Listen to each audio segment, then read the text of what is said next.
Good evening, everyone. Just a reminder, please turn off your devices.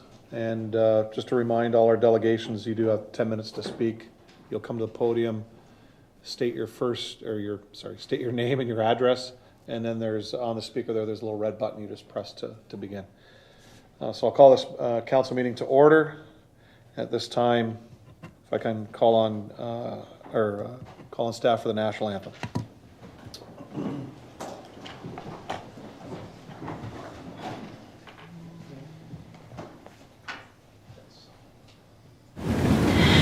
Oh, Canada, our home and native land, true patriot love in all of its command, car ton bras s'est porté l'épée, il s'est porté la croix. Ton histoire est une épopée des plus brillants exploits. God keep our land glorious and free.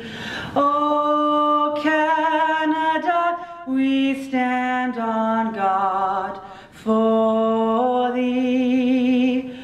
Oh Canada, we stand on guard for thee.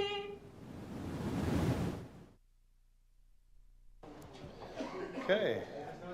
And at this time for our land acknowledgement, Councillor Elliott. Thank you, Mayor. Niagara Region is situated on treaty land. This land is steeped in the rich history of the First Nations, such as the Hattawaudaronk, the Haudenosaunee, and the Anishinaabe, including the Mississaugas of the Credit First Nation. There are many First Nations, Métis, and Inuit people from across Turtle Island that live and work in Niagara today. The City of Port Colborne stands with all Indigenous people, past and present, in promoting the wise stewardship of the lands on which we live. Thank you, Councillor. Adoption of the agenda. If I could have Councillors Bodner and Hoyle move the agenda. We do have one addendum item. It's item 20.5, bylaw to appoint a deputy chief building official, Gary Graziani. Councillor Bruno. Thank you, Your Worship. In the interest of time, there's a number of people in the gallery wishing to speak to item 8.3, Coronation Drive, and I would ask for leave of council to move that that report forward to the first one on the agenda. Certainly we can do that. Any other changes or questions on the agenda? All in favor? That's carried. Disclosures of interest. I have one this evening. Councillor Beauregard has declared a conflict of interest on item 11.2, Ralph Rotella, resident 100 Oxford Boulevard, fee reimbursement for 480 Northland Avenue. Any further disclosures of interest? Okay, thank you.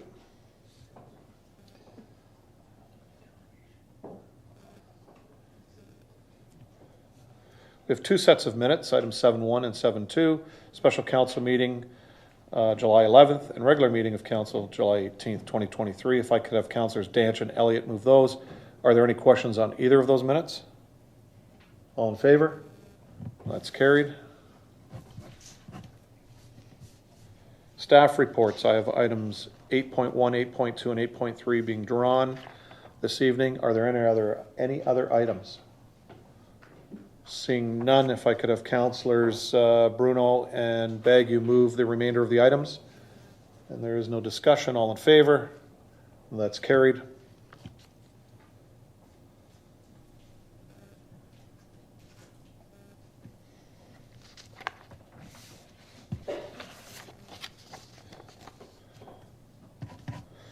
Okay, we're on to delegations. So under item 11.1, we have Giacomo Parisi, resident of 333 Pleasant Beach Road, request for relief for property cleanup fees. Mr. Parisi, are you here? Yeah, if you want to come up to the podium. Again, just a reminder, you've got 10 minutes. Again, state your full name and address, please. Thank you. My name is Giacomo Parisi, 333 Pleasant Beach Road. In the year 2020, there was a bylaw order issued for cleanup of the backyard of the mentioned property. The order was issued during the COVID lockdown. The copy of the order should have been sent to the above address. The bylaw order was carried out and the cleanup was carried out days after lockdown was lifted. The order should have been reissued after the waste facilities were opened, so I had the 15 days for compliance. So I request that the 45, 52, 67 and all subsequent charges be absolved due to the above mentioned argument. I thank you, the council, for your consideration. Thank you. Great, thank you, Mr. Parisi. You may just wait there in case there's any questions. Chief Lawson, I'll go to you since this is your department. Through the mayor and to the rest of the council, I'll give you a quick rundown of dates that we have on file. So May 15th of 2020 is we actually received the complaint, went out and did the inspection. May 27th, the order was sent to the address on the tax roll. With that order also came a letter that stated that due to waste facilities within the region now reopening, that we were going to go forward with enforcing that order. So the waste facilities were open as of May 27th. June 4th, a reinspection did happen. The front yard was cleaned up, but there was still a lot of refuse in the back. June 11th, another inspection, no change. June 27th, manager at that time decided to move forward with the cleanup. And July 16th of 2020, the property was cleaned up. So just to give you a quick rundown, there were 62 days to comply with the order, and 49 days after the waste transfer reopened, the city waited before they proceeded with the cleanup. Okay, council, I'll take questions for the delegate first. Mr. Parisi, does anybody have any questions for the delegate? Okay. Any questions for staff? Yep, Councillor Baggett. Thank you, Mr. Mayor. Through you, I guess, to the chief. We talk about sending the notices to the tax roll address. I know in the past, during some complaints and the city issuing a warning or a summons that goes to the tax roll all the time, whether it's grass cutting not being done, because if people move to Ottawa and they notify the tax department that they moved away, but by law doesn't have to send it by the tax roll, they send it just to the address where the grass is getting cut, or supposed to be cut. Is this the same instance where bylaw has the option of where to send the notice to? Chief? Through the mayor to councillor, if I'm understanding you correctly, normal procedures, we go by where the owner of that property has asked us to mail the tax information from the city. So that's what we proceeded with. If somebody came in due to maybe a member passing in the family, we can't just change a mailing address without a legal letter or some kind of authorization to allow us to change the mailing address to somebody else that's not on title. Councillor? Thank you, Mr. Mayor.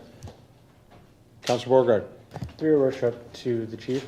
One of the arguments here is that this order should have been reissued after waste facilities reopened to have 15 days to comply. Is that correct? Chief?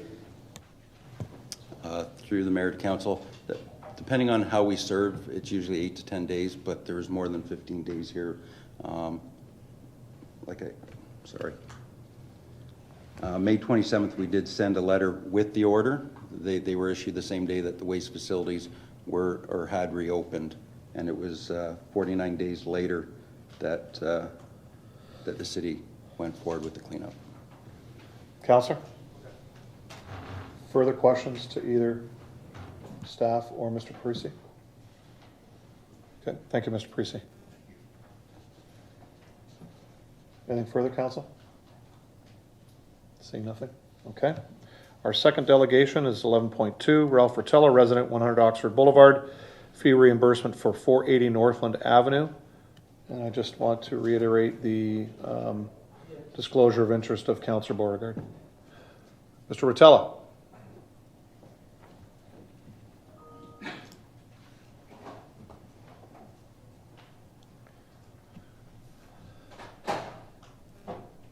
Again, just state your name, address, and then, again, you have 10 minutes. Thank you. Yeah, the red button on the front of the speaker. There you go. Good evening, Your Worship, city councilors, city staff. My name is Jason Rotella. I live on 25 Coronation Drive. I'm here representing on behalf of my father, Ralph Rotella. It's regarding 480 Northland Avenue. We are looking for a refund on the second payment for the application. Today I have Ian Barrett here. He is the consultant from Colville Consulting that has been doing the report since the beginning. So he's here to go through the events, and if you have any questions, he'd be the gentleman to ask. Thank you. Mr. Barrett? Good evening, Mr. Mayor and Council. My name is Ian Barrett. I work with Colborne Consulting. We're the environmental consultant that did the EIS for the subject property. We were hired by Mr. Rotella in November of 2016 to complete an EIS on the property that was required by the various agencies. We completed the field work for the EIS in 2017, 2018. The EIS was submitted in 2019, and then subsequently we did have a series of back and forth comments with the agencies. There is an outline of events that's provided in your agenda package. It is on page 289 and 290, just for reference. And essentially, there is an outline of events in that package. We purposely excluded some of the more technical aspects of the studies, and I think that is something that I should probably include this evening, just for clarity. So, whenever the EIS was submitted in 2019, we ended up getting comments back from the region and the city. And as a result of those comments, we were required to do some additional field works. And one of those field components involved an assessment of bats on the property. And we intended to do that work in 2020. That work can only be done in June of each year. So there's a very finite window that the province has set for that work. We couldn't do it in June because of travel restrictions and whatnot. It got pushed a year to 2001. We did the additional assessments in 2021 rather. Did the additional assessments and then completed the EIS addendum and had moved forward with addressing comments. So ultimately, the timelines did extend on this project beyond what would be typical for an EIS of this type, but the circumstances were related to delays result of COVID, dealing with various agencies that we had to deal with particularly species at risk and some of the other aspects. So essentially it has been an ongoing project since 2016, and fast forward to today, we're nearing the completion of the works based on the most recent comments received from the region. We anticipate being completed all of the works by October 31st of this year, and it's my understanding they'll be proceeding with the consent subsequent to that. So that is all. I will open it up to questions if you have any. Great, thanks, Mr. Barrett. Before I go to questions from council, I'll go to our planner, Denise Landry.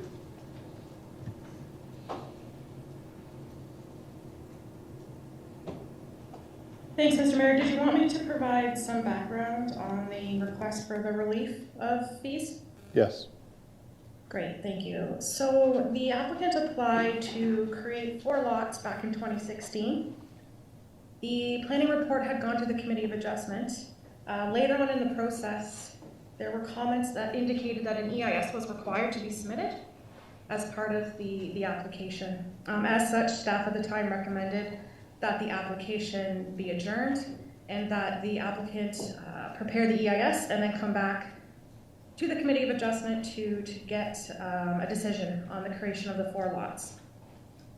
Since that time, as you can see with the outline of what's been happening, it looks like work has been completed to date. The applicant did come forward and indicate to us recently, indicate to staff that they would like to proceed with the application and that they have been wrapping up the EIS addendum. So staff reviewed our fee bylaw, and our fee bylaw indicates that if a file has been inactive for a year, that a reactivation fee would apply, and that reactivation fee would be a new fee. So since 2016, as most of council is aware, and as well as staff, many planning policies have changed. The whole system has changed. There's been a lot that has taken place. So as a result of that, and the fact that it's been 7 years, we are required to recirculate the application and go through the entire Committee of Adjustment application process again for these specific files. So as such, staff indicated to the applicant that the fees would be required to be paid in order to proceed with the application. So the fees in total are for the creation of 4 lots. So therefore it's 1 fee per lot. Each lot is a fee of $1,852, and that's for a total of $7,408. The applicant did provide a check to the city for that amount, as staff indicated to them that it would be best if they just paid the fee so that they can continue with the process, and then they would have the ability to request a relief from council, but that based on the bylaw, staff could not relieve them of the application fees.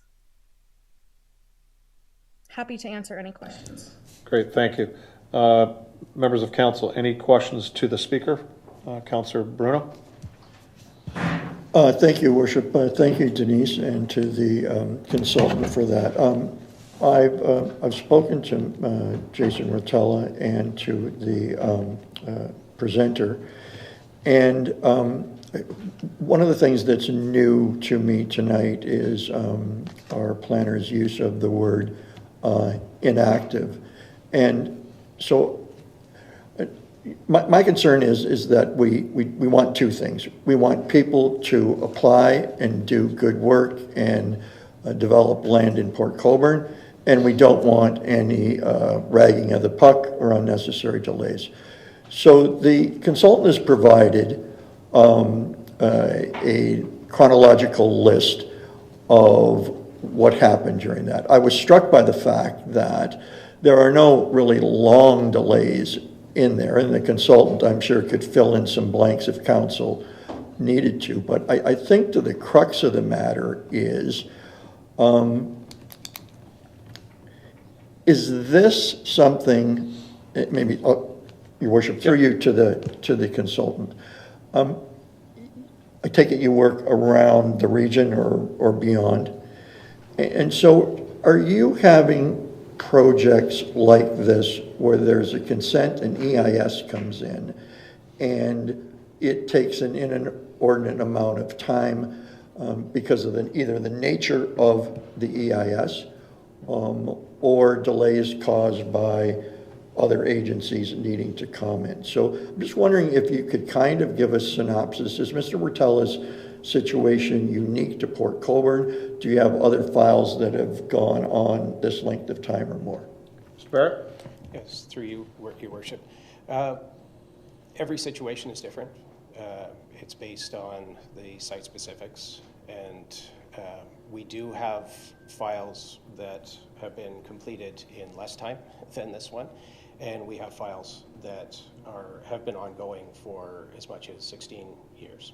So it's highly variable. It depends on the complexity of the application, what was found on the site in terms of natural heritage features, and in some cases, as we had here, there was 2 endangered species that were identified adjacent to the property, and dealing with those, we didn't know that going in, obviously, and so that added some complexities to this project. And often dealing with the province and backlogs associated with the province, it's not unusual to have a delay, of up to 16 months just simply for them to review an application through their queue. So it really is highly variable.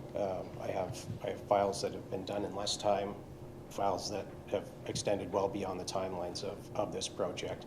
But in this case, it's been, I can say it's been ongoing since essentially 2016, whenever we've been hired, just dealing with various aspects of the natural heritage components of the site. So. Councillor? Thank you. So in that period of time, what I found interesting is there's other things that obviously have to happen with the consent file and conditions, but yours, the EIS, it seems to me that I noted looking at the list that you compiled that you seem to have been there right from the beginning. So is it fair to say that notwithstanding whether there are other things that need to go into this file for approval, that there were no lags or undue delays either by your, in this case, employer, the Rotellas? So was there any reason or view that things could have moved faster or they could have moved faster with you? Mr. Barrett? Yeah, through you, Mr. Mayor. There are certain timelines that have to be adhered to just simply based on seasonality. Could it have been done faster? Potentially, but at the end of the day, this essentially has been an ongoing file for us where we did run into delays. Obviously, there's COVID issues that the travel restrictions related to COVID didn't allow us to travel among municipalities to do the work that we needed to do. That pushed us back a year. Having dialogue with the province added more delays. There's often a lot of work that's happening in the background that is not seen by municipal region staff as we're working through various aspects of the file. So I could say with confidence that the file was always active. It didn't sit dormant. It's just, there were some extended timelines with this one that really stemmed from some of the complexities of the site. Councillor? Finally, when do you expect to complete this? And I don't know if Mr. Rotella can respond to how soon thereafter he would propose to build or sell the properties. Through you again. I can't speak to the timelines associated with building or selling the properties. Right. But in terms of the work that we have to do to satisfy the outstanding region concerns, that work is going to be done later this fall and will be done before October 31st. So the short of it is there's some locally uncommon species that are on the property.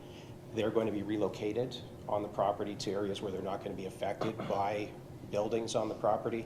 We have to wait for those species to go dormant before they can be relocated. So once they go dormant in the fall, we move them, and that's the last item that needs to be dealt with to satisfy the region comments. And then from that point, they'll move forward with the approvals process. Councillor? There's one more. When I spoke to you today about this, are you finding that the 2-year now in consent time frame, like what's your take on these reports being able to come back to any municipality within the required period of time in consent? I think you mentioned that you've even been lobbying the province for more. Yeah, again, that's the timeline to complete these projects can be highly variable, and in some cases 2 years is more than sufficient in order to be able to do the work that's required to satisfy agencies. In some situations 2 years is not enough, particularly when you're dealing with extended delays at the provincial level. And so that's something that the province needs to sort out in order to help move some of these these items through the process in the schedule that they're looking at. But ultimately, 2 years may be a little bit light in some situations. Counselor? Actually, you just reminded me, thank you, Mr. Mayor, just reminded me of one more. So if other municipalities taken longer than the 2-year consent period, so in Niagara, do you have clients that they filed for consent and they just can't meet the time frame through no fault of their own? Spare? Yeah, again, it's whether it's a consent, whether it's another approval process. Every process and every application has its unique challenges, and it can be highly variable. So certain municipalities every municipality has their own process. Every municipality in Niagara, that is, and some processes assist with getting things done faster, and some tend to delay the process a little bit further. So it's really highly variable in terms of the timelines and whether or not 2 years is sufficient. Often for a consent, it may, but again, it depends on what's found through the process of the EIS. Whenever you're doing an EIS, you're often going in blind, and you're finding things along the way that inform the process, but it does end up potentially causing some extensions in timelines. Counselor? Thank you, and this will be my final question. So are you finding that, my concern is that this will happen again and again. This may be the test case for others, but it would seem to me that when you know there's an EIS, should applicants maybe be advised not to file the application till they have a number of these documents in, because they're really out of their control. I don't know if other municipalities are asking for people to come forward with more of their studies done so that they don't get into the jam that the Rotellas have been placed in, that out of their control, the clock ticks past the deadline. Yeah, again, through you, Your Worship. I can't speak, I'm not a land use planner, I can't speak for all of the various processes, all of the various studies that may be required for an application. But, in terms of an EIS, again, you don't know ahead of time what you're going to find whenever you do the work, and so to answer your question, in terms of should an applicant wait to apply, I would tend to say that's out of my purview. I think that's something that really needs to be discussed with the applicant and the planners that are involved. Thank you. I have one for Denise, but I'll wait if anybody else wants to ask the consultant. Okay. Is that okay? Yep. Councillor Aquilina? Thank you, Mr. Mayor. A lot of my questions were answered through your questions, Councillor Bruno. And I'm not sure if this is relevant or not, but to the consultant or to Denise, were updates provided regarding your application to the planning department, or did you wait until this time to? Mr. Barrett? Yes, so through you, Mr. Mayor. We're the EIS consultants. Our job is to complete the EIS. We were not managing the project, so any communications between the applicant and the municipality would have been done through the Rotellas. So I would defer that question to Jason in this case, just because I'm not aware of what the communications were. Councillor? Can I defer then to Mr. Rotella definitely. with the same question? I haven't been in contact with city staff. I know my father has been, but other than that, no, I would contact Ian, and I would just get the information from him, what was going back between them and the region, and once we found something out, then we would contact the city, but it just took a while just for them to work their stuff out and gather the information they needed. So. Counselor? So then my question would be to Denise, whether or not communication has an effect on the application at all. Ms. Landry? Thank you for the question through the mayor to the councillor. My understanding through my team, through staff, is that communication between the applicant and city staff occurred in 2022. Prior to that, I do not know if there was any communication. I know a few of my staff members have been with the city for a number of years now, but they have indicated that they did not hear anything until 2022. Prior to when they started, whether there was communication with previous staff, of course I do not know. If there was kind of more back and forth communication, and we were a bit closer to that 1 year time frame. So the fee bylaw says they have 1 year to do any work that's required in order for the file to continue. Since it's been 7 years and staff have to recirculate and completely reprocess the application, and of course the fees go towards paying for the planning department's salaries, it was decided and determined that the fees were applicable. Counselor? Thank you. I'm all Okay, good. Counselor Baggett? Thank you, Mr. Mayor. Through you to our chief planner, Denise. Do we have any other applications in the queue that is in this sort of same situation, or is this unique? Ms. Landry? Thank you for the question through the councillor, through the mayor to the councillor. Typically what happens with an application is when it goes for a decision, there's a number of conditions that have to be met. After the decision is made, there's 2 years to address all the conditions. If the conditions aren't addressed, then the decision is no more. Basically, there was no decision on that specific application. So we definitely have a number of files where applicants are diligently working to complete their conditions in order for them to get a final consent. Do we have situations like this?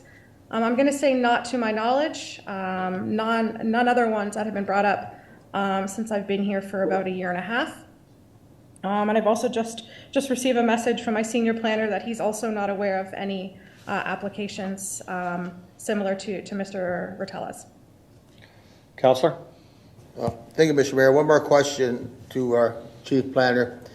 Denise, the COVID situation, in your opinion, did it play an outstanding role in the delay of this EIS study? Ms. Landry? Through the mayor to the councillor, my understanding through the COVID process, that development applications and the ability to move business forward in that manner was not affected. In that site visits, et cetera, wouldn't have been able to continue, but I am obviously sensitive to the COVID situation in terms of what happened. I will reiterate that our fee bylaw says they have 1 year to continue with a file, and it's been 7 years.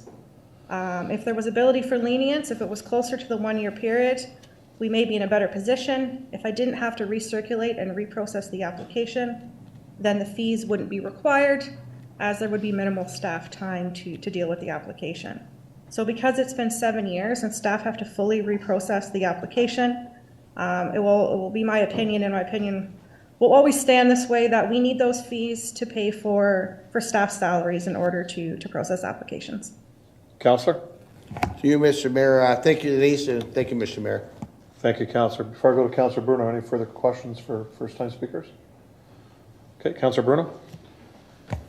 Thank you, Worship. Through you to Denise, I recognize the need for the fees, but whether it's 1 year or 2 years, would you agree with the consultant that every file is different? And so if he has files that are 6 years, 9 years, 20 years, that those are indeed anomalies, but they are relevant and they are practical. Would you agree with that? Ms. Landry? Through the mayor to the councillor, most definitely, I recognize and appreciate the consultant's comments regarding the need for different studies throughout different timeframes.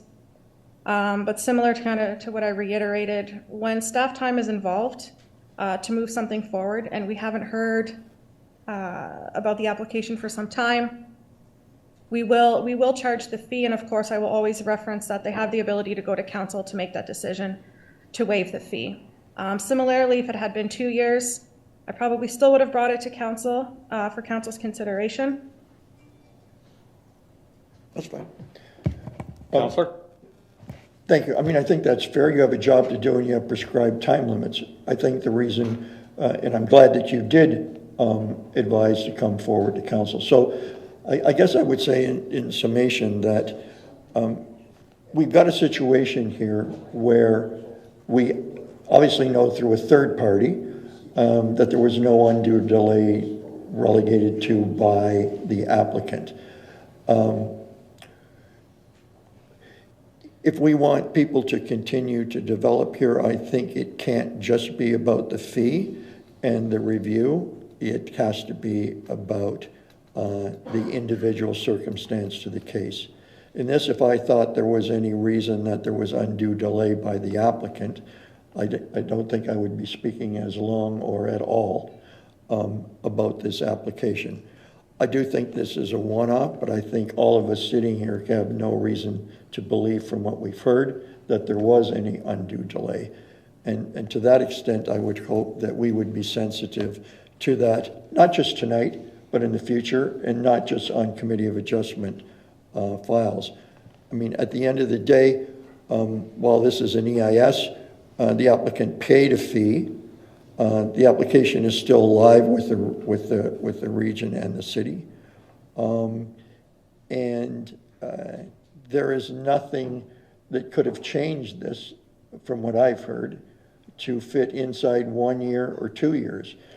Maybe the solution is that we tell applicants going in. I don't think there's anybody here in the planning department that's still here that would have known whether the applicant would be advised that, and I think they should be advised today, can't do anything about the past, that if you're going to do an application, you might want to get more of your reports done instead of spending $4,000, $5,000, $6,000, $7,000, and the clock runs out through no fault of your own. And to that end, I think that's a lesson that could come out of here, that perhaps all applicants should be advised to have more reports done and finished prior to filing their application. Otherwise, they're at a pretty high risk for an ever-increasing amount for the fees. I don't know what the fees were 6 years ago, but I'm sure they've escalated a lot higher. I think this is a one-off. I think nobody here is at fault, and I'd be put forward a motion that we do refund the fees recently paid by Mr. Rotella to take him through the last 4 months. Thank you, Worship. Hey, Councillor, there's a motion on the floor. Do I have a seconder to that motion? Councillor Elliott, discussion? Any discussion? Councillor Elliott. Just one question, Mayor. Thank you. Through you to, I guess, staff. When you look at the dates provided here, July 2018, November 2019, ongoing discussions between study team. Final version of EIS completed and submitted to the city of Port Colborne. What happened to the final version that they submitted in November of 2019? Ms. Landry? Through the mayor to the council member, I was not with the city at the time, but my understanding, if the EIS was completed at that time, that the consent would have been brought forward to the Committee of Adjustment. The consent applications were not brought back to the Committee of Adjustment back then. So I can only come to the conclusion that the EIS wasn't actually completed. Councillor? So we're doubting that comment then? Is there any way we can check to see if a final version was submitted? Through the mayor to the councillor. Okay, so I just received a comment that we did receive an EIS back then, but it wasn't completed to the region's satisfaction. So they probably didn't address all the comments that the region had, and therefore that's why the application did not proceed forward. Counselor? Okay, just some of the timelines just seem like they continued to work on this with back and forth between the region. The region seems like it had continued comments and responses to them, that there was no interruption from the time that it says final version of EIS completed in 2019 right through till today, that they've been corresponding on a regular annual basis with the region trying to get it finished. So I don't see a complete interruption or a sit down of years. So the applicant wants to make a comment.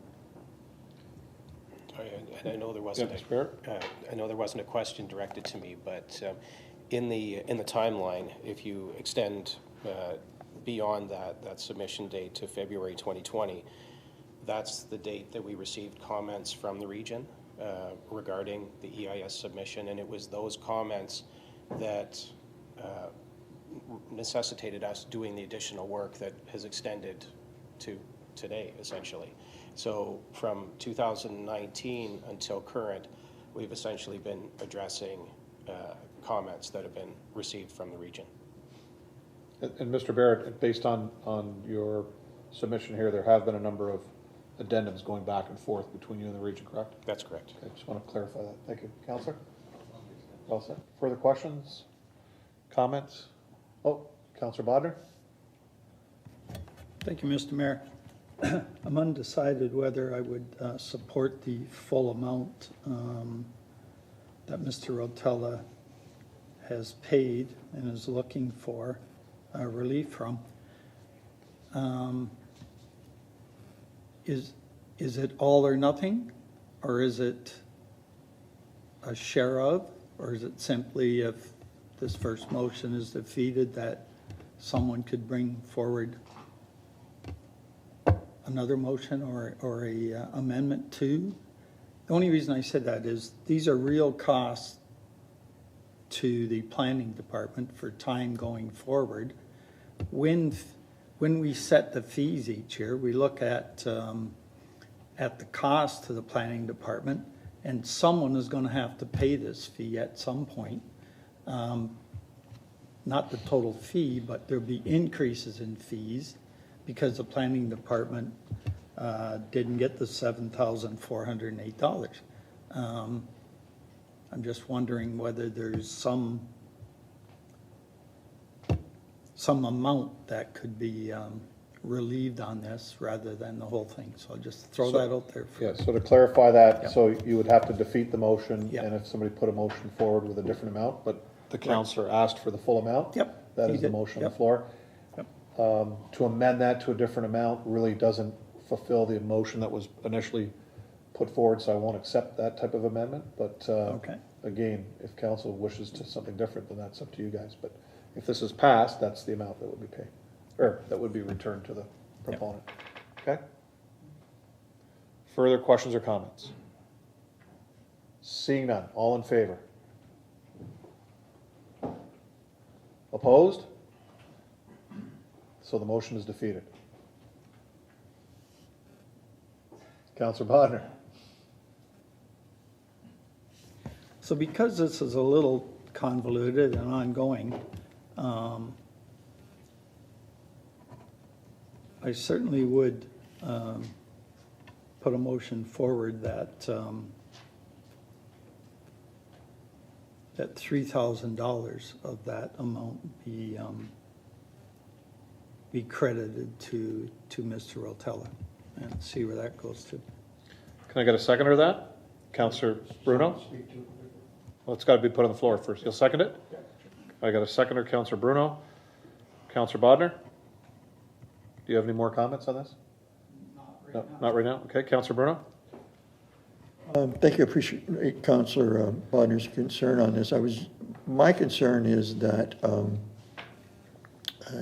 he paid a full fee the first time. obviously you're prepaying fees for work to be done. The EIS hasn't come back, so you've been prepaid for something you haven't yet had to review. So I'm just wondering if, based on that the full use of the fee that was originally paid, if the councillor would consider at 50%. I'm not sure how he arbitrarily got the 3,000, but I was thinking 50% of the 7,000, if he could consider that as Councillor Bodnar? It something he was a could live with. complicated math thing, if you want to look at it here, but,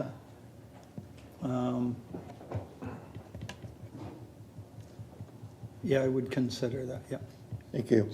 So you're talking, would you say it was 7,000 the original? 50% of the current. 3,500.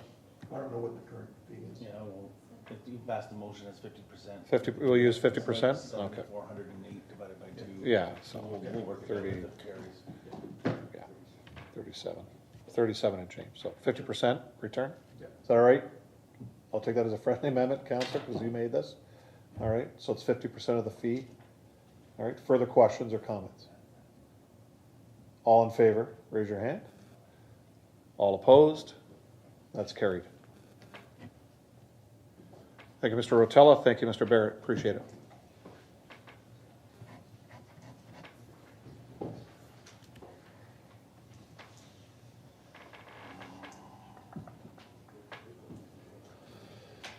Okay.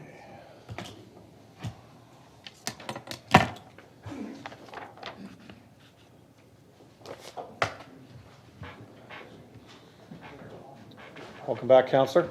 On to the Mayor's report. You may have seen or read in the news recently about a study praising short sea shipping. And my office and our economic development team have been working on a short sea shipping port for the past number of years. We've had many discussions with Ian Hamilton from HOPA and his team.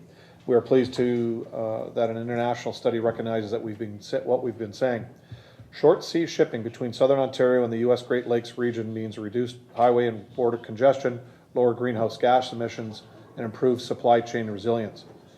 Short sea shipping offers a significant environmental advantage as one ship can carry the same cargo capacity as 963 transport trucks while emitting just 15% of the carbon dioxide per metric ton per kilometre. More than 12,000 trucks per week make cross-border trips between southern Ontario and U.S. Great Lake ports, carrying non-perishable commodities. New marine services could see goods moved between southern Ontario and ports on Lake Michigan and Lake Erie, which we plan to include. We plan to include Port Colborne. Looking at the 28.5 million tons of cargo moved to the U.S. from Ontario by truck, 70% goes to a Great Lakes state. Population growth and highway congestion, driver shortages, and fuel costs are all part of the perfect storm hitting North America supply chains. Short sea shipping helps tackle all of these problems, and short sea shipping is an idea whose time has come, and Port Colborne is in the perfect position. That leads me into another series of short sea shipping meetings and negotiations we've had with a company over the past few weeks and months. Our discussions have included moving cargo for 12 months a year across Lake Erie. And the CEO of that company was actually with us for Canal Days with his kids to enjoy Canal Days, and we brought him in to show what Port Colborne was all about, aside from our canal district. And it's always a great thing when months and years of planning come together. The good people of the award-winning Splashtown Water Park at Nickel Beach offer free passes to Port Colborne residents, and this is for all day tomorrow, Wednesday, August 16th. The forecast says sunny skies and 24 degrees. The perfect weather for Port Colborne Day at Splashtown at Nickel Beach.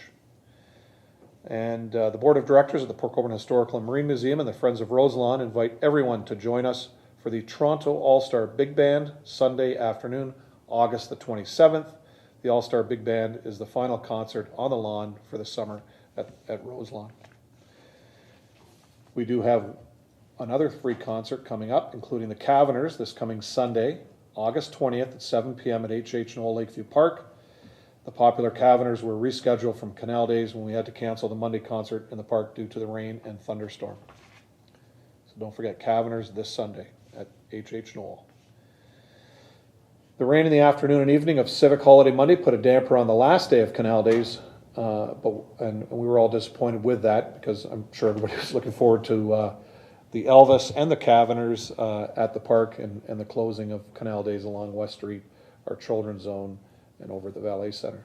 But the Friday, Saturday, and Sunday of our annual festival broke all records, and I was very gratified with that and so proud to receive so many calls and messages during and after the weekend congratulating us, our incredible team of staff and volunteers at venues across the city.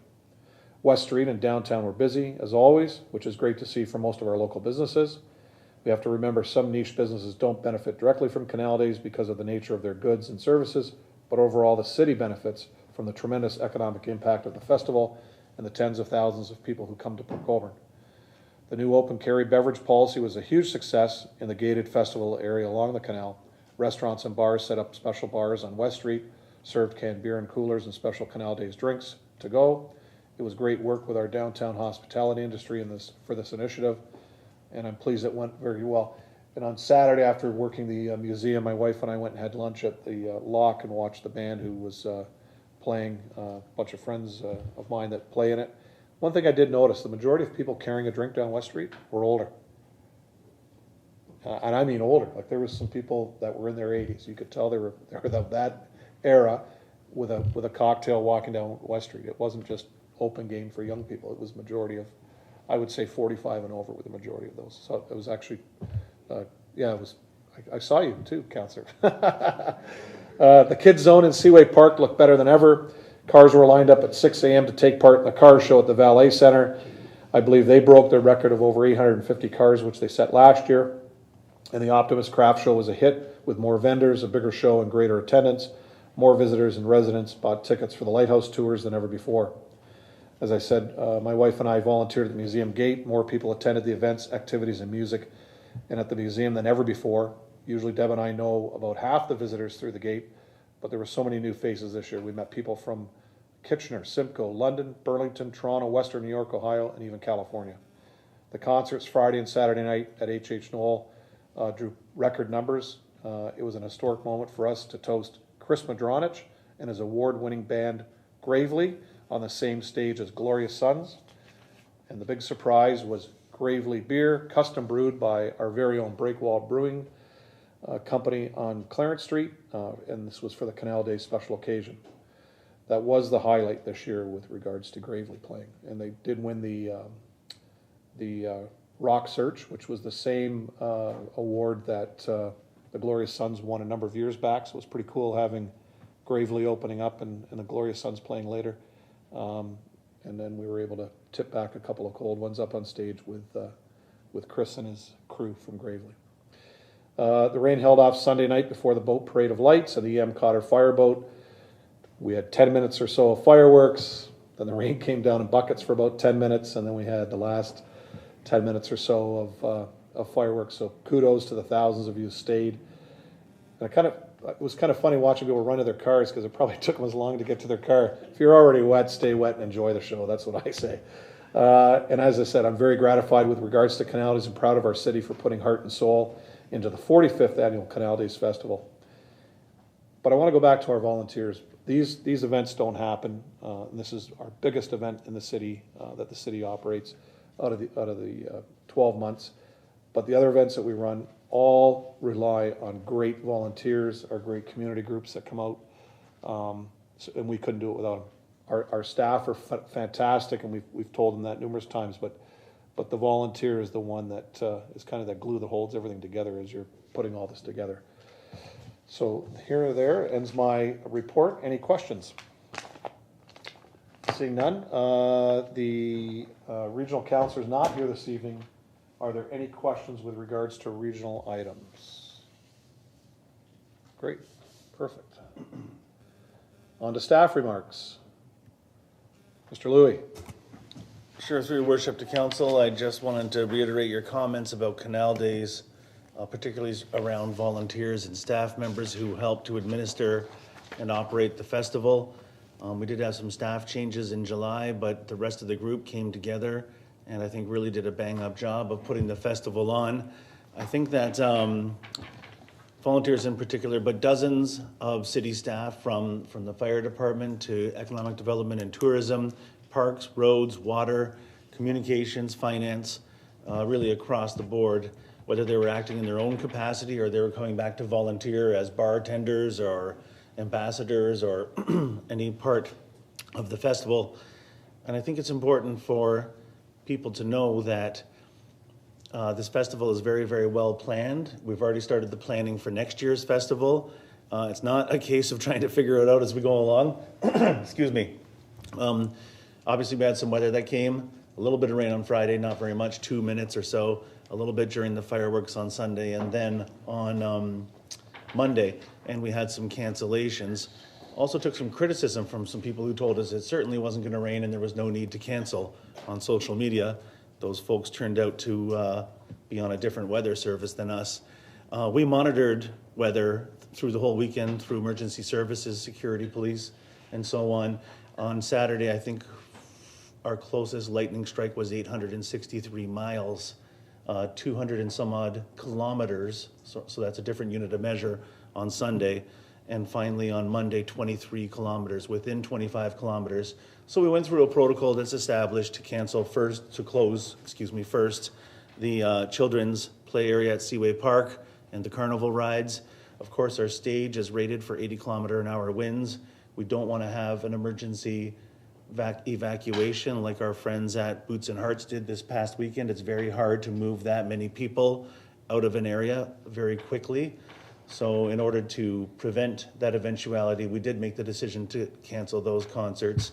And I commend staff, including the fire chief, who helped us notify all of the vendors along West Street of the need to secure their belongings and their tents, make sure they didn't go into the canal or overhead wires, which are present in the festival footprint. And he personally went up and down Clarence and West and Charlotte to make sure that everyone knew. So kudos to city staff. I know it wasn't as easy as past years with that little curveball of weather. Luckily, we did have some good sunshine and hot days as well. And we'll be back at it next year. We've already commenced planning for 2024. Thank you, Mr. Louis. Chief, anything? You're fine? Mr. Shapowski. Through your worship, good evening all. Our CAO asked me to provide a brief update on one of the projects that we have right now, which is the Neff Street storm sewer outfall, which incorporates the replacement of a piece of storm sewer from the east end of Neff Street to the Weir. Right now, we're working towards a 90% design submission with our consultant. That also includes tender documentations that would have come along with them. After that, we'll be following up to be able to complete a tender process where we'll accept bids and then award a contract. So we are potentially looking at an October release date for that tender document, and that's pending our geotechnical work, which we currently have scheduled today. Great. Thank you, Steve. Mr. Long? All set. Ms. Landry, any updates?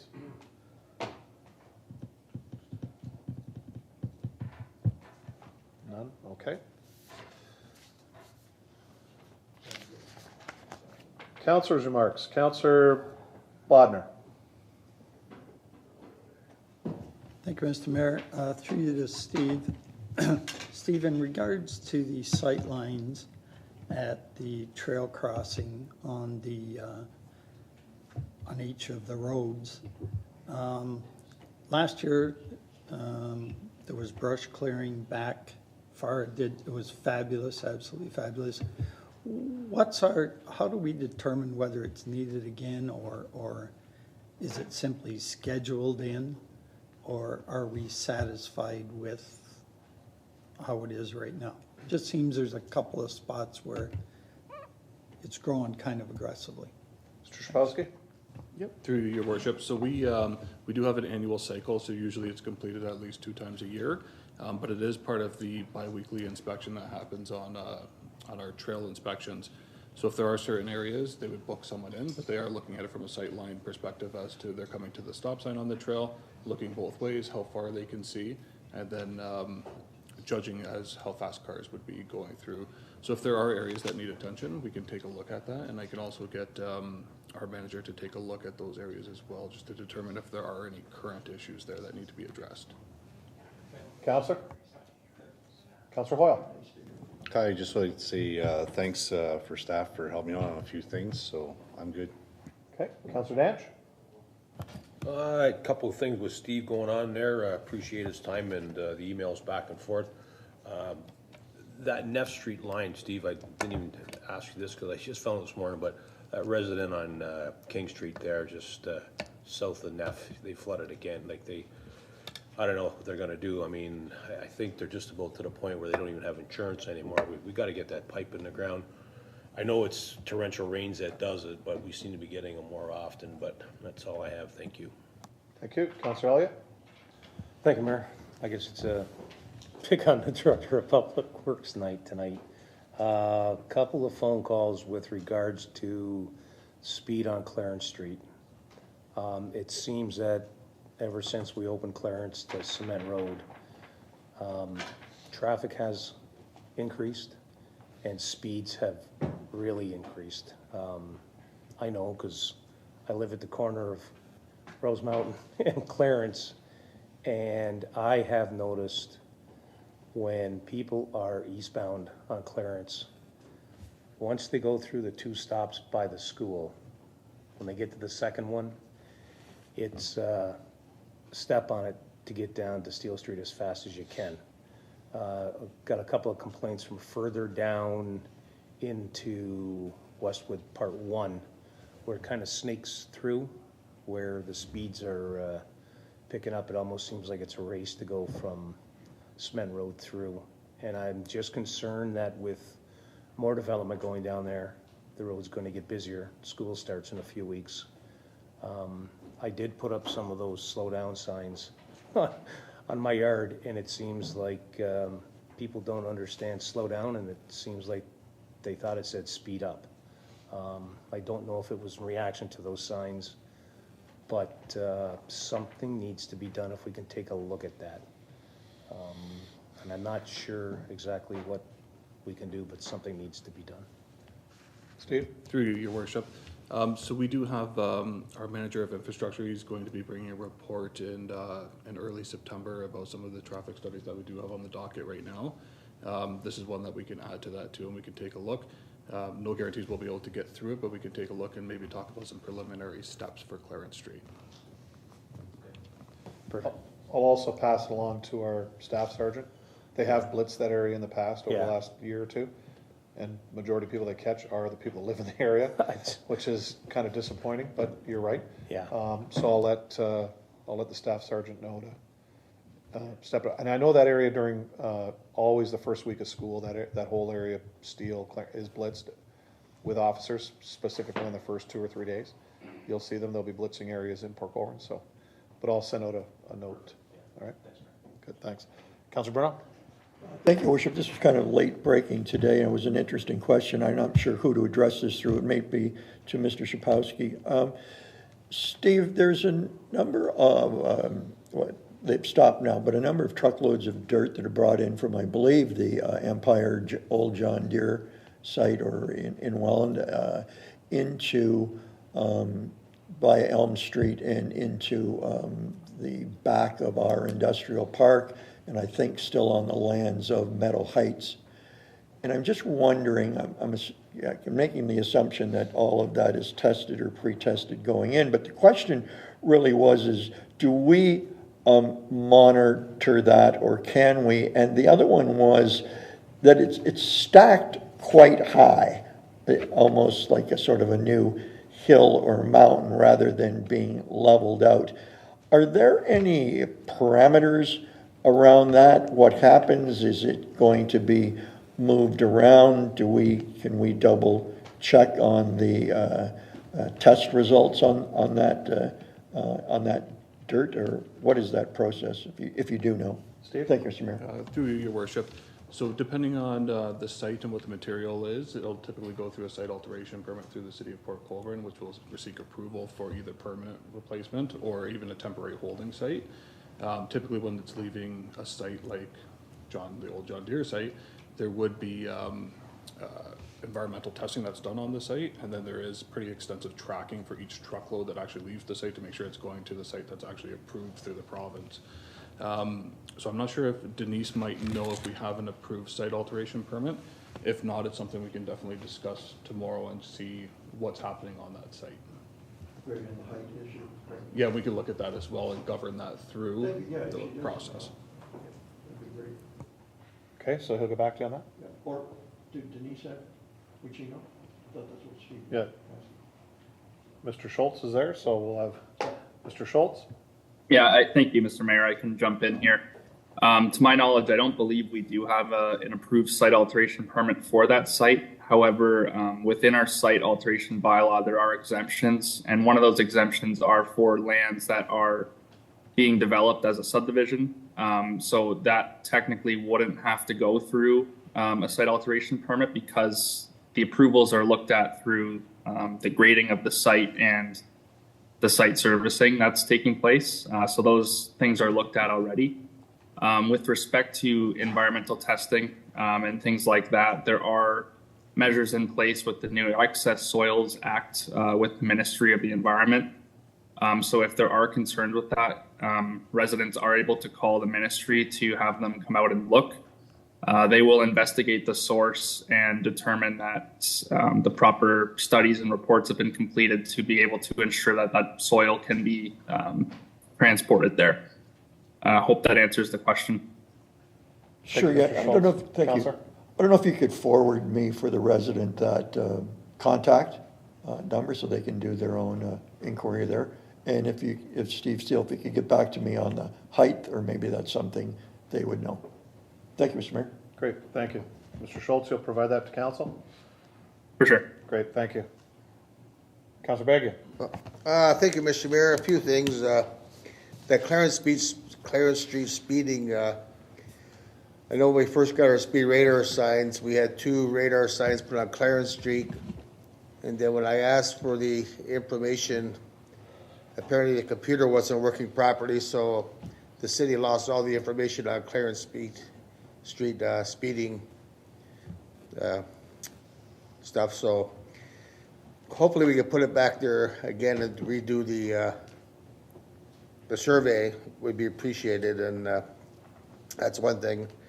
The other one is that this Thursday, August 17th, between 5 and 7, the Active Transportation Master Plan Public Information Meeting will be had at the Vale Health Center. It's a chance for the public for their input regarding our existing systems and infrastructure for walking, biking, and other modes of transportation.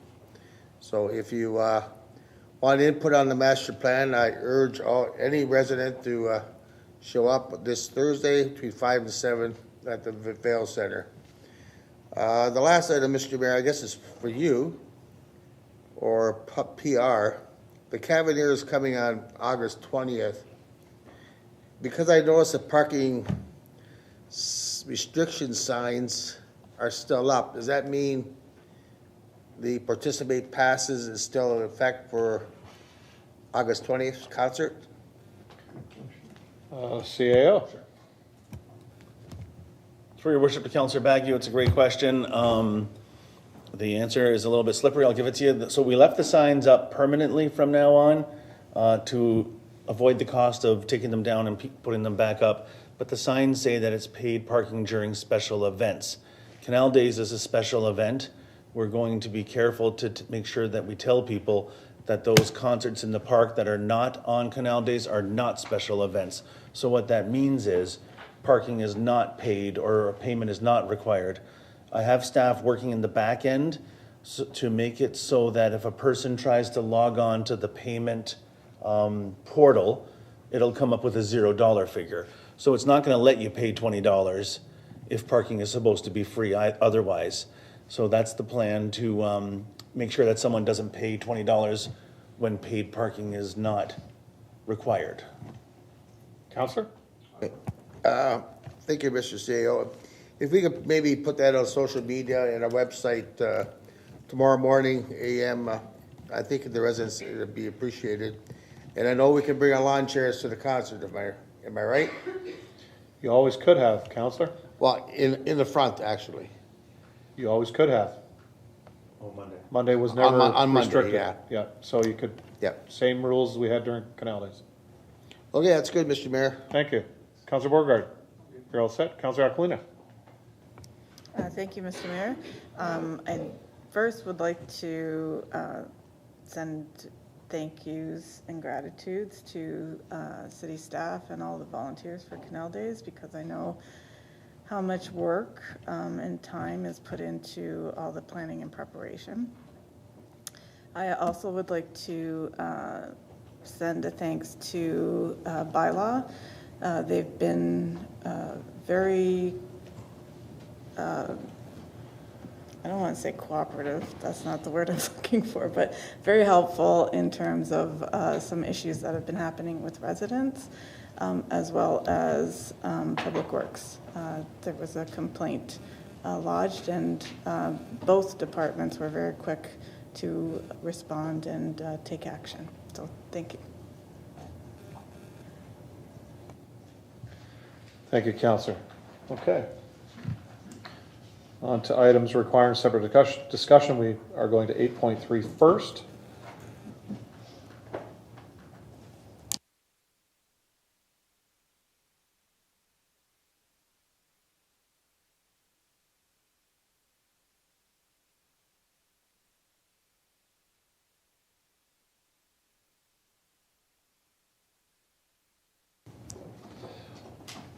This is a recommendation report for proposed official plan and zoning bylaw amendment 135 Coronation Drive. And the recommendation is that Development and Legislative Services Department Planning Division Report 2023-154 be received.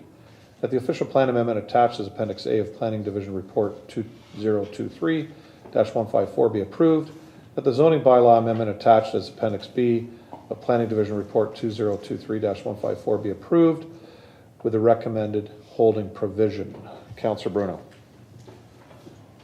Thank you, Worship. I'd like to first thank the Planning Department, Denise, particularly Dave Schultz, has provided us with myself, Councillor Danch, and many members of the community with some valuable information that we could use in trying to not deter development, but have responsible development. There's been two neighborhood meetings, one about 3 weeks ago with about 50 people attending, backyard on Coronation Drive. And recently, because we got the report back kind of in record time, which myself and nobody else was expecting that the comments from the public meeting would be addressed, that Denise for doing that, except a lot of the residents had a lot of input that not only would they still like to make, but you know, it's not, I would call a NIMBY group. It's people, the neighborhood has changed. The people recognize there is a need for development. They want to try and work with Sobeys Real Estate. A lot of productive talk. Planning Department has sent us some pictures of stacked townhouses in other areas, but we really haven't had a chance to get out and either look at those examples in some cases, because this has been kind of moving at warp speed, hence the second meeting. So obviously I've told you enough about this that I can't ask here for more time, but I would like to thank staff. There is more to be done, and this is a chance for a great working relationship to come to a solution on this property that serves best the residents and the applicant. So that's all I have to say for now. Thank you, Councillor. Councillor Danch. Thank you, Mayor. So at this time, I'd like to make a motion to defer item 8.3 until October the 10th, 2023, as the neighbors will be meeting with the applicant and staff in order to address various matters in the report. Thank you. Seconder. Councillor Bruno. There is no debate on this, so Madam Clerk, you're fine with the motion as read? You're all set? Okay. All in favor? Well, that's carried. Thank you. So for those delegations that were going to speak on this, it is deferred to the October meeting. October 10th meeting. Those that signed up previously, Mr. Schultz, will receive notification that this will be coming back at that point. Yes, Mayor, that's correct. Great, just so that you know, you don't have to sign up again. It's there. If anybody didn't sign up the first time and they want to receive something, please contact our planning department and they can put you on that list. Other than that, that's it for that item. Thank you, and thank those that showed up for that.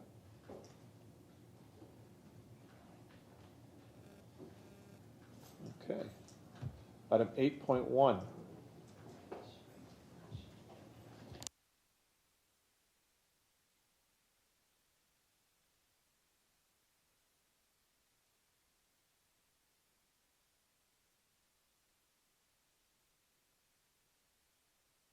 Okay.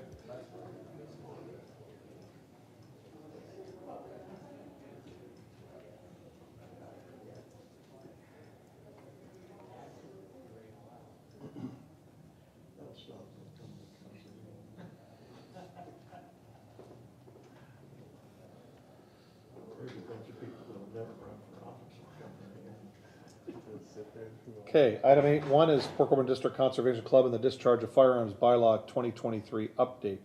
The recommendation is that Community Safety and Enforcement Department Bylaw Services Report 2023-143 be received. The council approves staff recommendation option 2 to adopt the most recent schedule followed by the club and include Schedule F to the bylaw 7026/63/22, being a bylaw to regulate the discharge of firearms and bows in the city of Port Colborne. With the proposed amendments to the bylaw 7026/63/22, being a bylaw to regulate the discharge of firearms and bows in Port Colborne, be brought at a future council meeting for approval. I'm going to have to ask Councillor Bodner and Councillor Bruno to put that on the floor, and then I'll go to questions. Councillor Bodner, you're up. Thank you, Mr. Mayor. I understand there's some delegations tonight, so maybe I'll hold anything until after. Yeah, we can do that. That's perfect. Thank you, Councillor. So we do have 2 delegations. We have Tony Harrington from the District Conservation Club, and then David Stanley. So if, Tony, if you want to come forward to the podium, and again, just remind you of your 10 minutes, please state your full name and address. Just press the red button there. Tony Harrington at 1324 Kalali Street East in Port Colborne. Mr. Bodner, through Mr. Mayor to Mr. Bodner, the recommendation that you had a investigation into this went to the safety committee, is that correct? We're actually here for statements, not for questions to council. Oh. So if you want to give your statement. Well, just a statement that I want to state that the club wouldn't exist if we didn't have the once a month shooting that, or 4 times a month shooting that we wish to have. And we don't want to comply with the city on their recommendations of a twice a month venue. Okay. And the club has been an active member, as you all well know, in the community for 60 years and contributing to the community. And without our income from the trap shooting that we enjoy, we wouldn't be able to sustain the club anymore. So that's one of the reasons that we wish to maintain our monthly shoots once a month. Okay, thank you. Any questions to the presenter at this time? Councillor? Tony, can you tell us how much they pay to shoot when they come out? Tony? Mr. Bodner, through your worship, you want to know how much we pay to shoot out there? Yeah, like if I wanted to come out and shoot, or if I was a member of the club? You don't, first off, Mr. Bodner, you don't have to be a member of the club. You can come as a guest. It would cost you $7 per round for a trap and $7 per round on a skeet field. Councillor? Okay, that's good. You're fine? Yep. Okay. Further questions? Great, thanks, Tony. And next we have David Stanley.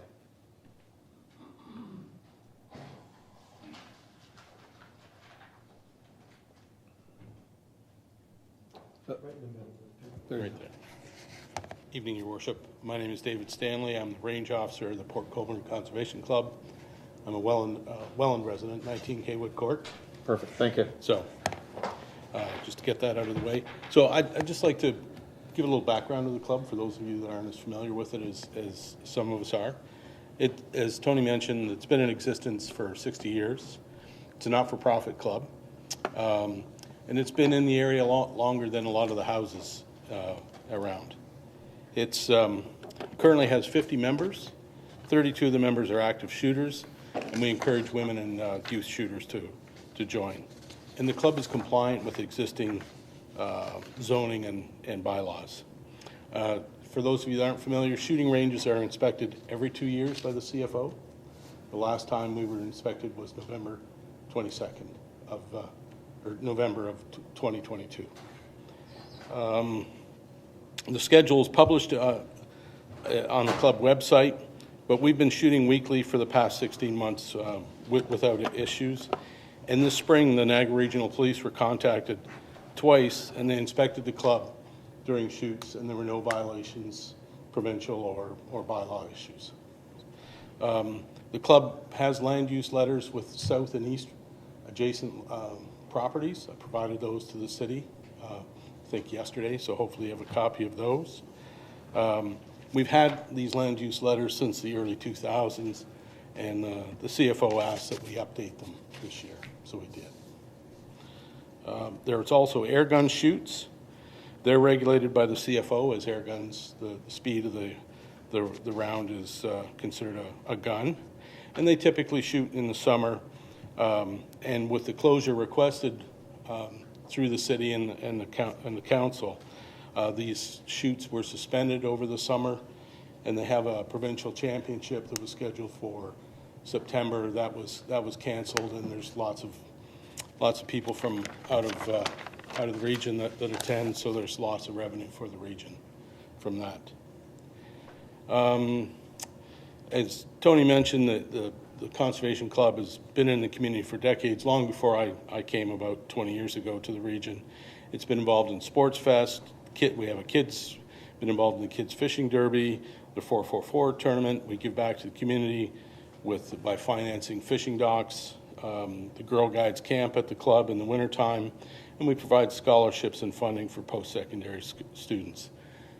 Councillor Bodner asked what the fees are, and we are the low-cost option to shoot in the region. Memberships are a nominal $50, and as Tony mentioned, I think you were a little incorrect. I think it's $8 for non-members to shoot and $6 for members to shoot. The price of everything is going up these days. I read a copy of the City of Port Colborne report, and the recommendations are that we shoot twice monthly. I would ask that we change those options, that we shoot, trap, and skeet weekly, and that the city not regulate the air gun shoots, as these shoots are quiet and they don't have any noise impact. So that, and I talked to other clubs, I shoot at other places, and I've asked other clubs, are they regulated by municipal bylaws, noise bylaws or whatever, and they are. The 7 to 7 is your typical noise bylaw in a city, but they don't have any, there's no bylaw that says they have to shoot, the second Tuesday of the month or something like that. So this would be a bit unique from my experience. And as Tony mentioned, that right now the club is mainly funded by shooters and the shooting activities.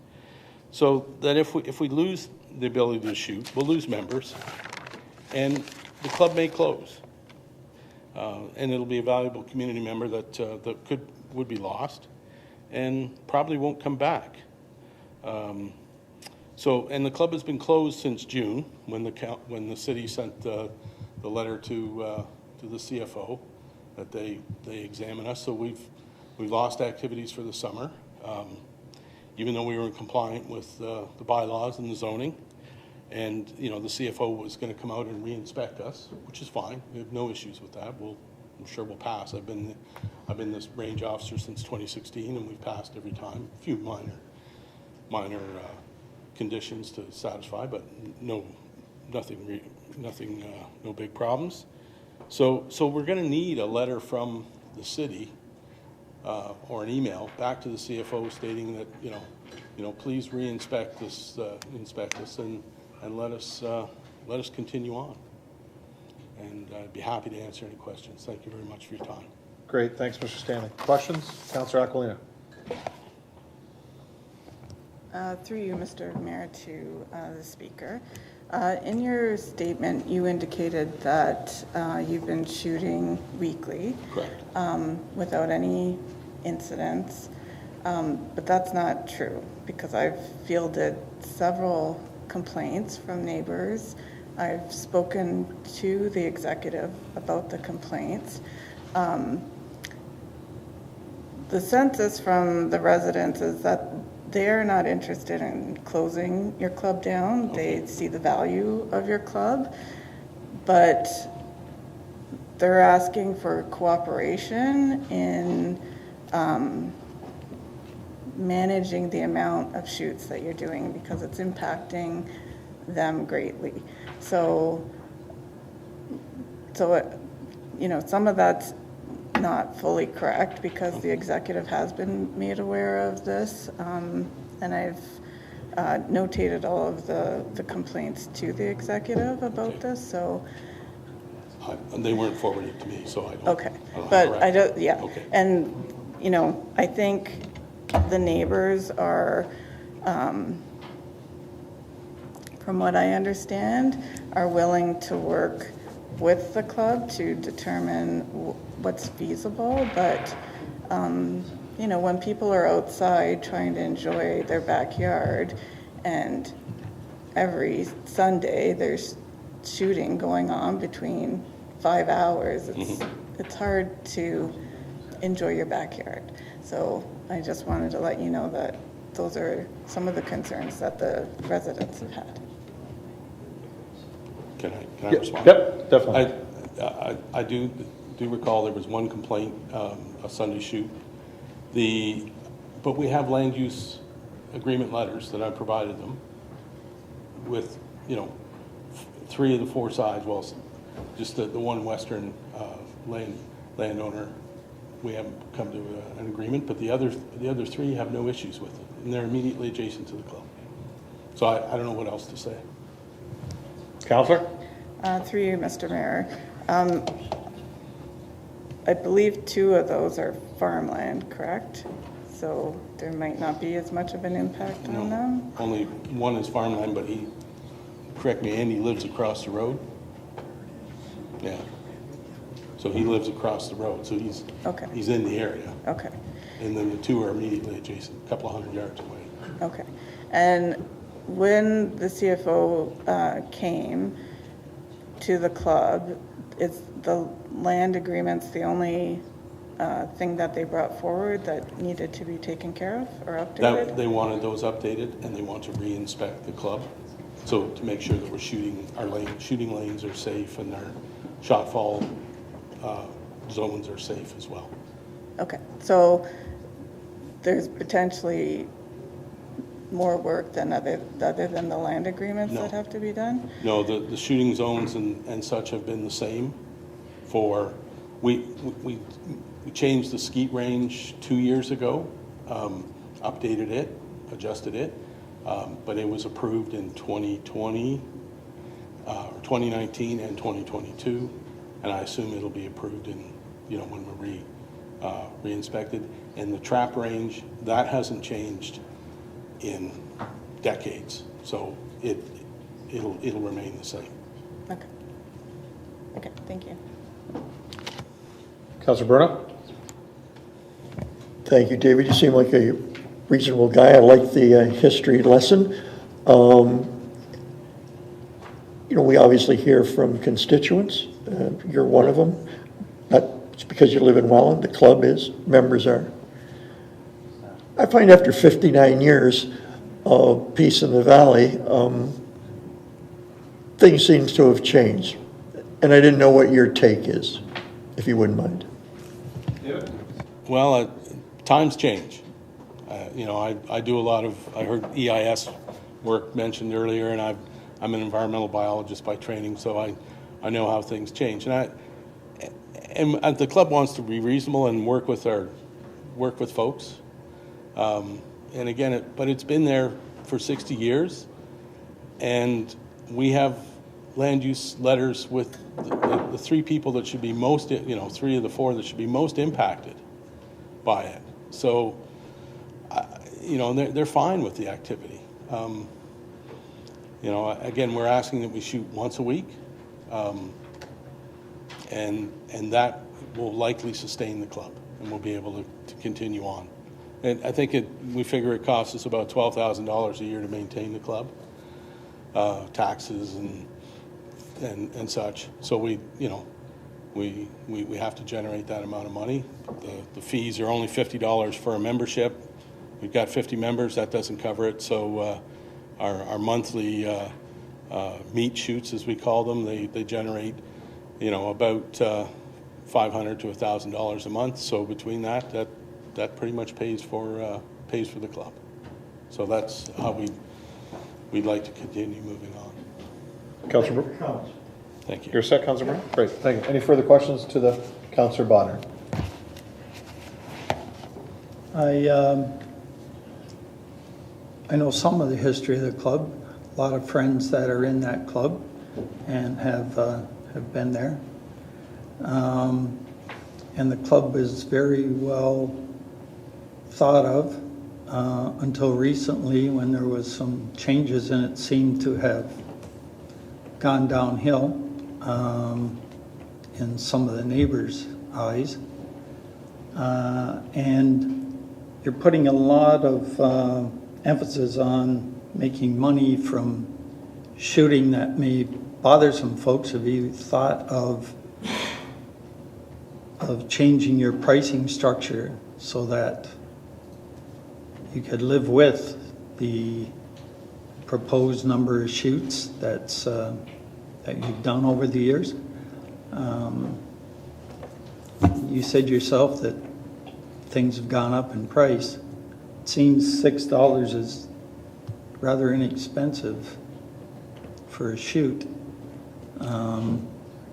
What's your thought process on that? Well, when I say $6, that's for a round, so that's for 25 shots.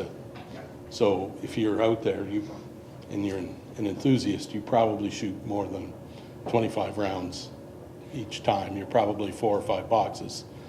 So you're shooting $20 to $30 worth of just for the targets, and then you have to buy your shells, which these days are another $8 to $9 a box. So it's like a round of golf at a nice place to come out and shoot anymore. And I think we'll lose members, to be honest with you, sir. We built the club up over the last couple of years. The membership dwindled a couple of years ago, and we built it up. And right now, the shooting sports, between the air gun and trap and ski, they are supporting the club. We also have archery shoots out there too. There have been competitions in the past, but there's also practice facilities there for people too.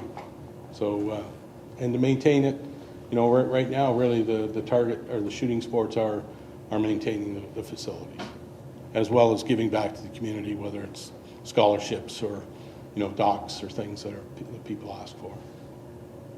Councillor? And years ago, you had a number of fundraising things like the 444 and different things like that seem to have dropped away. And, I realize it's hard to get people to volunteer for everything like that. That's the reality of the situation. Have you considered any other fundraising efforts other than the shoot? And just to say that I'm sure no one would complain about the air gun and the archery. That's pretty benign. And basically no one would even know that you're doing it, So I have no problem with that part of it whatsoever. So just a thought on any other fundraising activities that you may have? Mr. Stanley? To the councillors, to the mayor. We could do raffles and various items that the club has done in the past. They've done the duck race and such, but it's, as you pointed out, it's a matter of getting volunteers. And the past president and such, or the current president, they've tried to encourage people to come out, but there's a number of non-local residents that so it's a bit of a drive for them. Like a lot of the airgun people aren't even from the region. So they'll come out. So we're in a bit of a pickle that way. So, you know, this is the way that we know we can support the club. Councillor? Councillor Danch? Thank you, Mayor. I'm a member of a gun club in Dunnville. I think I pay $240 a year. $50, I'm sorry guys, that you say things have changed, that's way too cheap. And I know Dunnville has approximately 500 members. And I understand what you're saying when you say, you know, you're in an area that, you know, you try to be decent with your neighbors, and I know it's really strict out our way when we do go to shoot, but in all honesty, I think one of your problems is your membership is too low, and I think that's why one way you could maybe get some money into your club. I understand you got to pay taxes like everybody else. Tony's been in to talk to me. I talked to another one of your members and stuff like that. You know, I think I got my gun license there when I was 16 or 17 years old. So I mean, yeah, it was a while ago for sure. But I think you guys need to look at your operation as well as, you know, along with your neighbors and getting along with everybody. It's just my piece. Okay, thank you, Councillor. Further questions? Councillor Baggy. Thank you, Mr. Mayor. Through you, I was a member for over 20 years of that club. I was executive probably for 10 years, financial secretary, past president. I've been through the whole thing, the gamut. I was there when Trappinski tried to take over the whole club. At one time, I was there with Jack McGuire and Purdy started the Trappinski at Ballog. It was a great fundraiser for the community, for the club. What I want to see is the club's support behind you, like the executive. That's who I want to hear from before I make a decision on the recommendation. And I understand there's some internal problems within the club, and I really like to see that fixed pronto. And you members have to unite together and make this club a really good club, a great club like it used to be. But, go ahead. Well, just if I could respond to Councillor Danch's question about fees. Dunnville's a different club. They have pistol, rifle, as well as trap. I'm a member of another club that has pistol, rifle, and those clubs can charge a lot more because you have to have restricted PAL licenses to have a pistol, and you have to have a place to shoot your pistol. So they have people over a bit of a barrel, so they charge typically $250 minimum for a membership, and that's kind of the going rate. Again, we tried to be the low cost option in the area. You know, I've taught my kids how to shoot out there, and you know, if we can have a low cost option and attract more members, that's what we kind of like to do. So that's, and you know, we could go up some, but again, we'd like to try and keep the costs as reasonable as we can. And you're right, sir, there is a bit of some local politics within the club. Right now, it's not as harmonious as we'd like, but you know, we're going to work through it, and we'll be better on the other side. Councillor? I'm going to be straight. Okay, further questions to either? Yeah, Councillor Aquilina? Mr. Mayor, if I may? No, this is question time, just. Was it to his comment? Yes. Yeah, okay, sorry. Yeah. Mr. Mayor, to Mr. Magdew, your comments about executives, yes, there is no executive at the present time. They are doing their duties until there is an election coming up, and we are in the process of getting nominations for said positions, the president, vice president, treasurer, and secretary. And the comments about to bring the club back, we just don't want to be a shooting club. That's correct. Shooting is a venue, and we would like to bring it back, but to keep our costs down for the shooters, that's why our fees are set that way. Yes, we could increase them in the future. I can't guarantee that it comes back to the heyday that it was, but through more members, local members, we can come back and contribute more to the community and carry on with our membership. As Mr. Stanley said, the membership did increase, and yes, it was for shooting. But I'm saying that we still want to keep the pond, the fish ponds that there. We raised the walleye. We just released 2,500 of them in the river, and we like to be part of the community. Thanks, Tony. Councillor Aquilina? Through you, Mr. Mayor, I do have a request, and I don't know if I'm allowed to request this, but is it possible for you to provide your financial statement so that we can see like how the club is doing? Tony? Mr. Mayor, Ms. Aquilina, at this present time, I wouldn't be able to answer that question. I would have to talk to the upcoming committees to see if they would like to present with our financials, but I couldn't say that for sure at this present time. Yeah, I think because these two gentlemen aren't on their executive, that's not really fair to ask them. It can be a request, I suppose.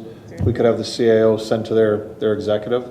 As they've stated, their executive is still working, then they're going through to an election, so you may want to wait till the new executive gets in, but being on executive of a number of organizations in Port Colborne, I would tell you that when I was president of minor hockey, I would not allow a member to answer for the executive. So I would wait for that, and then we could find out when their elections are, and I would ask that it go through their secretary, and then they're at a meeting they could decide whether they want to or not. They have no obligation to do that with us, unless they apply for a grant, where then we do ask for it, as you know. But that's the only way we can get that through. But they're not obligated to give anything like that to us. But I'm sure we can always ask. I just wasn't sure because it's a non-profit, so I wasn't sure if it was something that gets posted on your website or anything like that. Excuse me? I wasn't sure if it was anything that got posted on your website. It's an organization. But to be fair to their executive, I think, but that's something we could have the CAO's office reach out at some point and ask. And again, it could be yes, it could be no. Okay, thank you. Thank you. Thank you. Just one point of clarification, I would be, putting financials in, if that would be public knowledge, then I think any executive would be reluctant to do that from a nonprofit. One of the clerks contacted me and said, that our information would be public knowledge after it was presented, and I went, that's fine, because you could FOIA that new Freedom of Information and request through the CFO and get all the information from the club, that we provide the provincial regulator. So I don't know, that might be stepping over a bound. Great, thanks. Anything further, Councillor? No, that's okay. Further questions before I let the gentleman sit down? Okay. Thanks, guys. Appreciate it. Thank you. Councillor Bruno? Thank you, Worship, and to members of the club. I have a motion here to read that's been presented. The Community Safety and Enforcement Department Bylaw Services Report, number 2023-143, be referred to the Fire Chief to provide notice to the executives of the District Conservation Club, and that the proposed amendments to the bylaw 7026, 6322, being a bylaw to regulate the discharge of firearms and bows in the city of Port Colborne, be brought at the September 5th, 2023 council meeting for approval. Okay, so that's an amendment. Can I have a seconder to the amendment? Councillor Bodnar? Questions? Councillor Bodnar?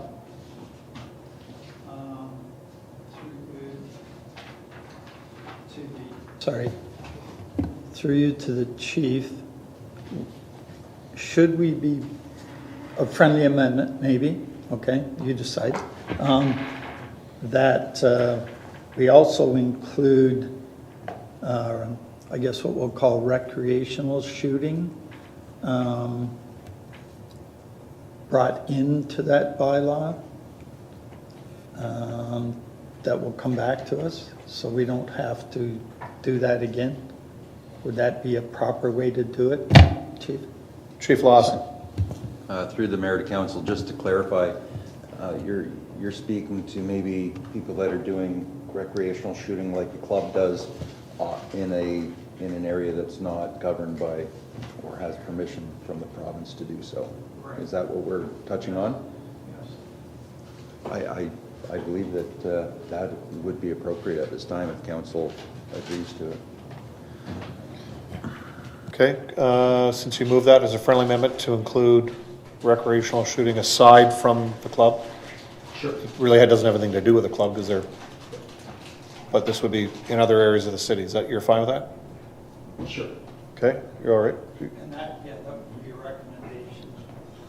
Part of this amendment to the recommendation that's already on the floor, yeah. Okay, clarification, council, just on the friendly amendment? Understand that it takes, aside from the Conservation Club, it really takes that out, but it talks about the wide reach of recreational shooting across the city. Councillor? We already have a bylaw in the city, limits about discharging firearms, regardless of BB gun, pellet gun.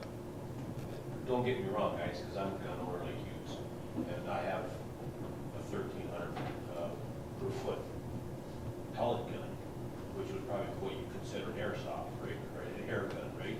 And this is after it won't get out, but that still can't be fired in the city. These guys are in Ward 4. They just got the air and archery going on. I don't see a big problem. No, this has nothing to do with the club. This is outside of their parameter.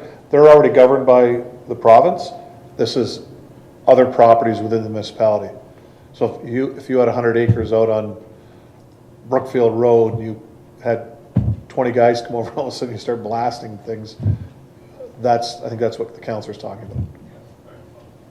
Yeah, nothing, that would not have nothing to do with the club.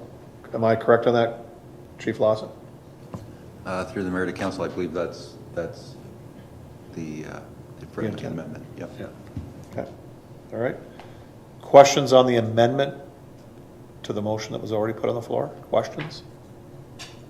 So this is voting on Councillor Bruno's amendment to the motion. All in favor? Opposed? That's carried. So back to the motion as amended. Further questions? All in favor? Opposed? That's carried. So that'll come back September 5th, gentlemen. Okay.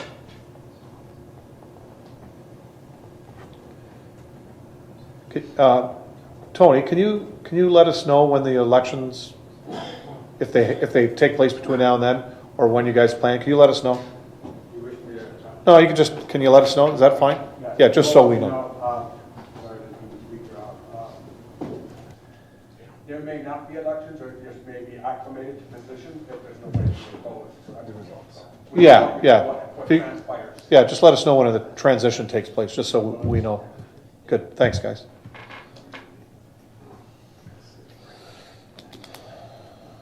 Three's done. 8.2. Scouts Canada lease is item 8.2. Recommendation that Corporate Services Department Report 2023-157 be received. That the mayor and city clerk be directed to execute the lease agreement attached as Appendix A. If I could have Councillors Bruno and Bagu move that. Councillor Bruno. I'm sorry. There was talking with the CAO. Which is that? The Boy Scout lease. Right, sorry. Yeah, just on that, through you, I think it's Madam Clerk is going to field that this evening, the question. My concern was, because of the issue with Scouts Canada, and because of the issues of the on-again, off-again, they do have insurance, but have we drilled down into that, or could we? For example, if it goes defunct, if there was a disaster there, if there's an environmental liability, just like to ensure that we've run through all the insurance parameters if it were to go down again, particularly now that it's sort of not run by, Scouts Inc., so to be. I'd just like to make sure that that's all in place. Mr. Shapowski. Through your worship to Councillor Bruno. So we do have staff that regularly monitors insurance requirements. So Scouts Canada will be required to submit insurance in the amount of $2 million at a minimum, up to the CAO's approval. So if that does change next year with a different provider, we would be able to go up to a higher level and put that into the requirements. So we do have someone that checks the staff. Usually they have to have 30 days notice to be able to get out of an insurance requirement that has been submitted to the municipality, but we do follow up regularly to make sure the insurance is current. And if it's not current, then we'll reach out to that provider, whether it's a contractor or someone that holds the land for us. Great, thank you. Thank you, Mr. Mayor. Thank you, Councillor. Any further questions? Councillor Bodnar. Thank you, Mr. Mayor. I fully support this. I was involved along with a bunch of other volunteers in originally getting this going. A lot of good times were had out there with the kids. The one question I do have, and I can't really tell by this drawing, through you to Steve, and it has to do with drainage. So during a lot of years of working on the Oil Mill Creek drain and the problems in that area, one of the ideas we've kicked around a number of times is having settling ponds and storage area ponds to take the stormwater out of those drains and hold it to try to lessen the impact down on Vimy Ridge Road.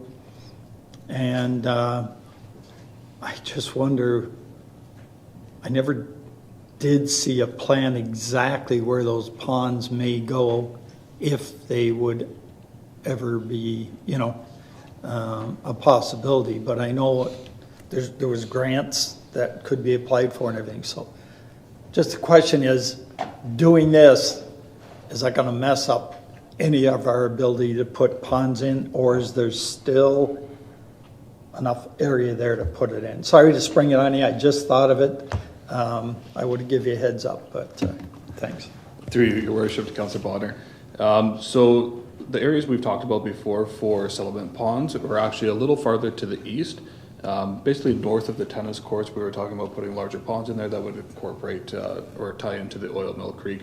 So that area itself does not tie into this leased land. If we do choose to do something in the future, it is a 5-year lease that we would renew, so we could talk to them at that time about either revising the location, so the actual perimeter of that lease, or not renewing the lease should we need those lands in the future. Mr. Mayor, through you to Mr. Sapolsky.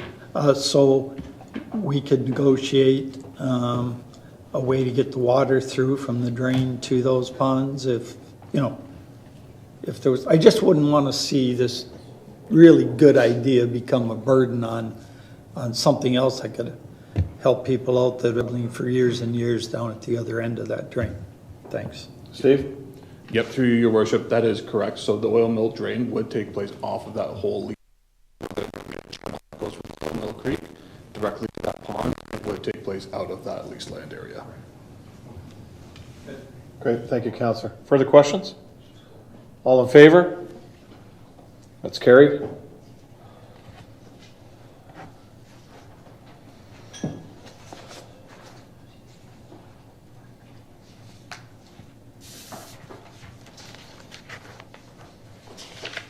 Okay.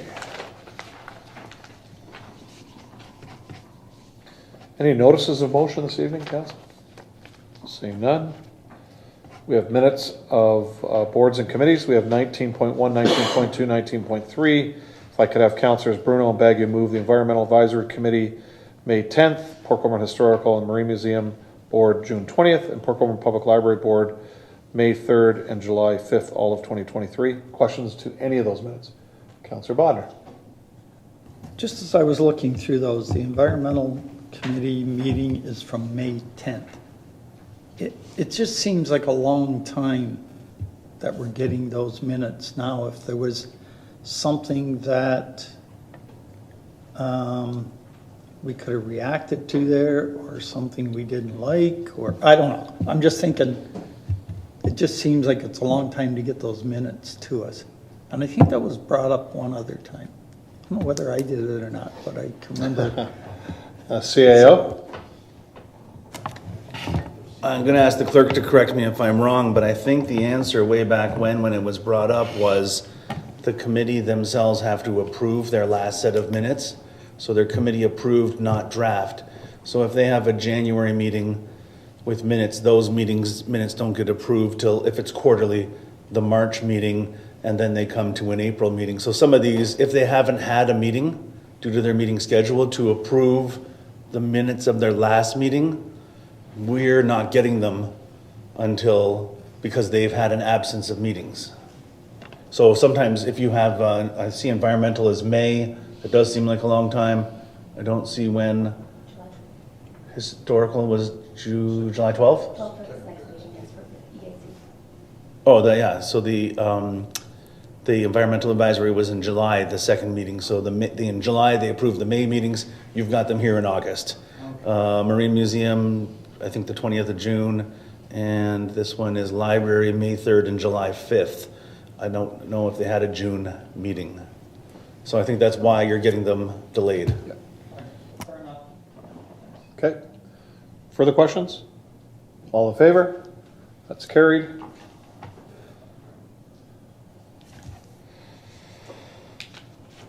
Next is item 20, bylaws. If I could have Councilors Beauregard and Aquilina move bylaws 20.1 through to 20.5.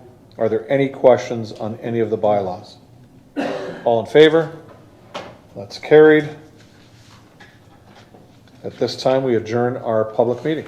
Thank you for being here this evening, and thank those for watching us on WeeStream. Appreciate it.